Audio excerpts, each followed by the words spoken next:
So I'm Natalie and I'm currently a PhD student at Oxford Brookes University. In my research, I'm looking into seeking help for mental wellbeing as an undergraduate student. So in the talk today, I'm going to start by telling you a bit about myself.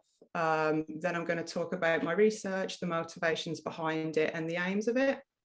And then I'll go on to talk more in depth about the workshops and how you can help me out with those. So about me, I've had quite a varied background. I started in product design in my undergrad and did a master's in that. The picture you can see on the screen is me from graduation. I apologise in advance for the shoes. I thought they were cool at the time. I then went on to do a PhD in computer science. Throughout the whole time being a student, I struggled with my mental well-being. At the time, I didn't know anything about mental well-being, but just after starting the first PhD, I decided I'll go and see the doctor, talk to the doctor, and I was diagnosed with generalized anxiety disorder. Whilst also doing the first PhD, I became very interested in mental health and in particular student mental health.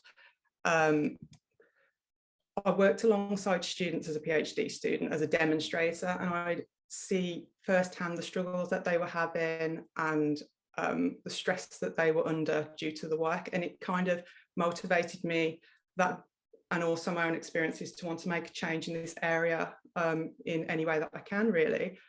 So yeah, I got really interested, started reading about it before applying to do a second PhD, which is the one I'm doing now at Oxford Brookes. So an interesting fact that, well, not interesting, I found it insightful, is that up to 78% of university students will experience difficulties with their mental health at some point during any academic year, which I find shocking, but not surprising. A lot of students, the most common thing they experience is anxiety and depression.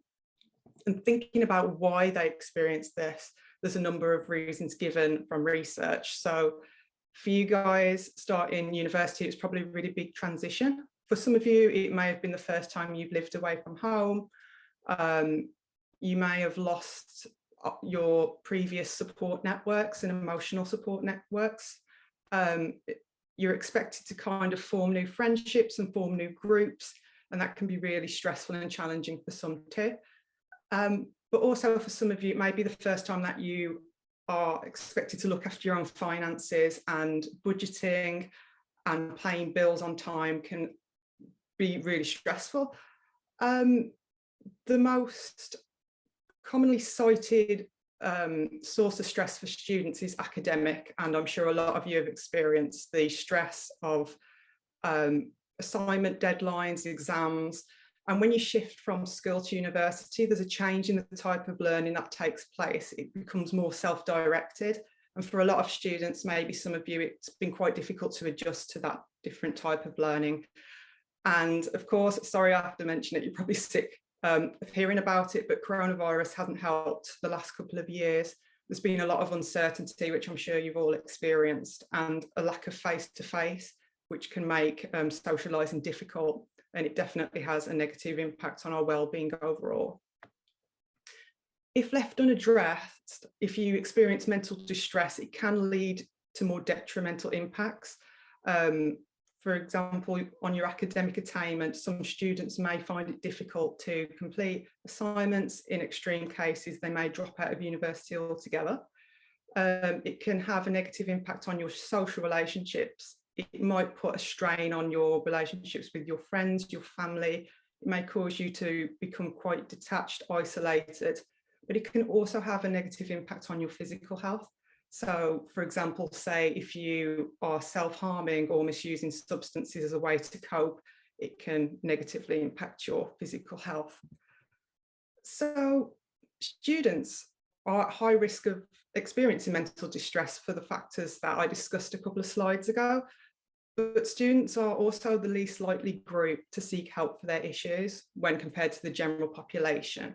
And just to set the context here a little bit, when I talk about help seeking, I do talk about obtaining support verbally from others, from your friends, talking to your family.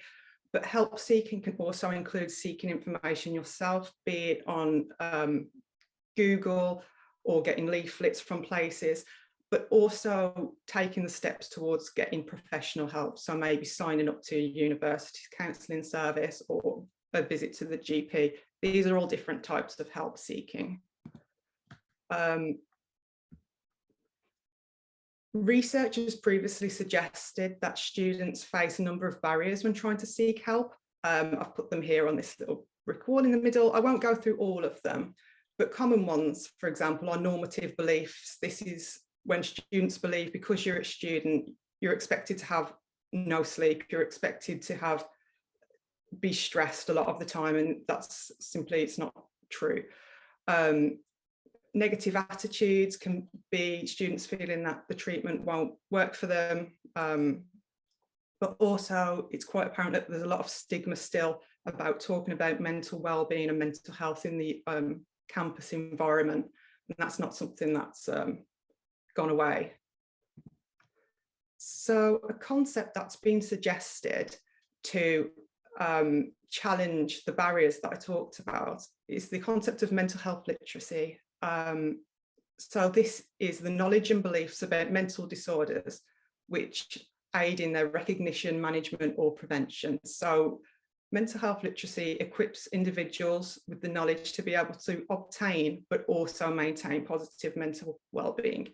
It includes information regarding the recognition of mental health problems, knowledge of factors that relate to mental health. So this could be knowing risk factors for developing anxiety, for example, or methods of self-help, or learning about the professional supports that's available. But information also addresses the attitudes about mental illness in general. So it can help challenge, for example, the stigma barrier that we talked about on the last slide. Mental health literacy has been shown in research to be a reliable indicator of whether someone will seek help for their mental health issues. So if someone has a higher level of mental health literacy, they're more likely to seek help. Research has shown that university students in the UK currently, they lack a sufficient level of mental health literacy. This could lead to a lot of them not seeking help because maybe they feel that their problems aren't bad enough to warrant help, or they may be misinformed and they may feel that there's no treatment available that will help them. So, as I'm sure many of you know, when you join a university, you sort of sign up to a lottery that you never wanted to be a part of when it comes to the mental health and wellbeing facilities that are available. So for some, you may have really good mental wellbeing facilities, and there may be your university passes a lot of knowledge onto you about mental health and wellbeing, whereas for some others of you, there may be less facilities available at your university. But thinking about this, surely all university students in the UK, they all deserve to have access to the same amount of mental health knowledge to enable them to be able to make informed choices when it comes to your own mental well-being and how to help yourself. So this research, it aims to look at the feasibility of providing mental health information to students using social media. We want to work with students to develop an intervention for students in the hope that increasing mental health literacy and mental health knowledge will make students feel empowered to seek help when they need it. So it's probably no surprise to you guys, but social media plays a large role in a student's daily life. I think I read somewhere that students spend up to 5 hours on average scrolling through their socials. So thinking about this, social media provides such a good potential to disseminate information to students, such as mental health literacy. A survey shown actually that young people prefer to get knowledge from social media as opposed to looking it up on Google. Apologies again for the really bad meme. I thought it was cool at the time. So this intervention would hope to increase student levels of mental health literacy. As I said, using social media such as Instagram or something similar. And by increasing those mental health literacy, it's hoped that this will encourage and encourage students to seek help when they need it and to stop their mental health deteriorating to a point where it's affecting other aspects of their life. But before we start developing this intervention, we need you, definitely, you have valuable experience, valuable knowledge gained through your lived experience as a student, which I simply don't have. And it would be so insightful in this project. So in this research, I'll go over it quickly because I know it was mentioned the other day quite a bit by Luke. It's co-production. So technically this is defined as the treatment of service users as equal stakeholders in developing and creating solutions. So simply put, it's the belief that you as users will have really insightful, invaluable knowledge that you've gained through your lived experience as a student and your individual backgrounds, which can provide really valuable input into anything that researchers produce. So there's benefits for both the students and the researchers. So the benefits for me is it's really valuable knowledge, lived experience. I have been a student in the past, but it's been quite a while now. So it's knowing about your experiences, current experiences, would be really valuable. And it would ensure that the outcome intervention is well suited to student users, but also the current climate and context. But it was also, by co-producing with users, it allows me as a researcher to provide materials that are appropriate in the intervention that I go on to develop. But there's also benefits for you guys, students. So by working with researchers on mental health-based co-production, it can increase your mental health knowledge, which, as we described before, can have a number of benefits in other aspects of your life. But by taking part in co-production also, it can increase your communication skills. So it can allow you to